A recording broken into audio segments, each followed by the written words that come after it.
不是藤本树，他到底有多压抑啊？什么叫切掉他？什么叫一觉醒来变成女孩子的病？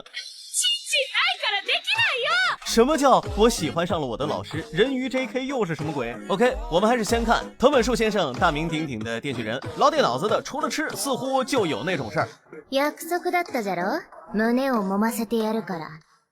揉め。结果直接造成了名场面。原来帕瓦用上了科技，电锯人被迫改名电锯人。至于马奇马，那更不用说了，把电刺迷的就差学瓦学弟叫妈妈了。指を噛まれたことはある？噛ま？覚えて、デンジ君の目が見えなくなっても、私の噛む力で私だってわかるくらいに。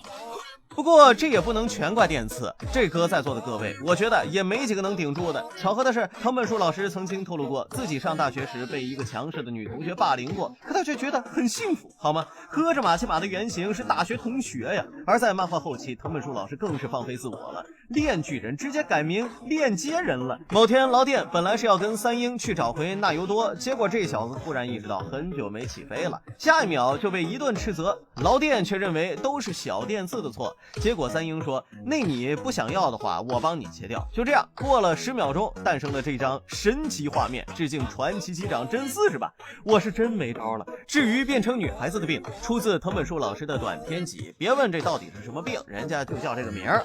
目が覚めたら女の子になっていた病ですね。治るんですか？治りません。我觉得藤本树就是懒得编了，大概剧情呢，就是男主变成了女生，跟女友的相处呢不那么愉快了，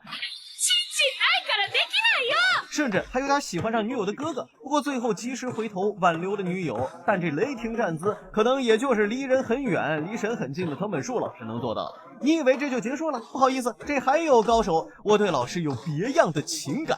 私には何をしてもいいけど、生徒たちには危害を加えないでください。じゃあ俺とセックスしてくれよ。するので、私以外の生徒を解放してください。嫌だ！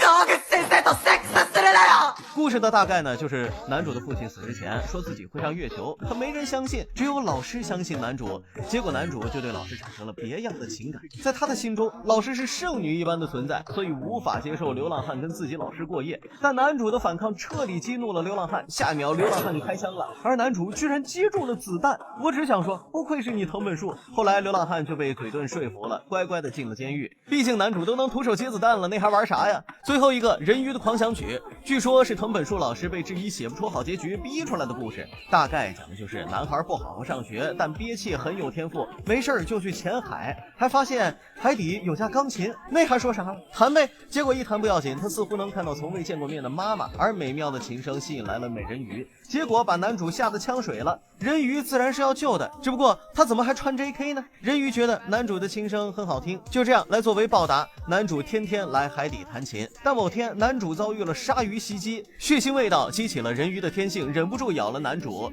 幸好是路过的渔船救了他，而老父亲开始为男主解惑，原来男主的母亲也是人鱼，所以他才能憋气那么久。而当年母亲也因为血腥味袭击了老父亲。怖かったのに、なんで結婚したの？母さんの笑顔はね、とても綺麗で胸が温かくなるんだ。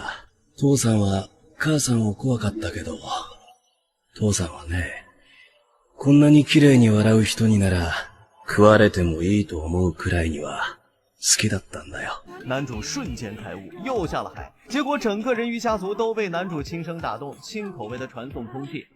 ダメだぞ！それは私のだ！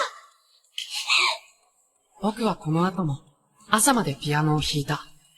指が棒みたいになったし、口移しのしすぎで唇が痛くなった。这其实也算好结局吧，起码没刀。OK， 以上内容呢纯属玩梗恶搞，藤本树老师呢那是非常优秀的，毕竟天才总是与众不同的嘛。我们下期不见。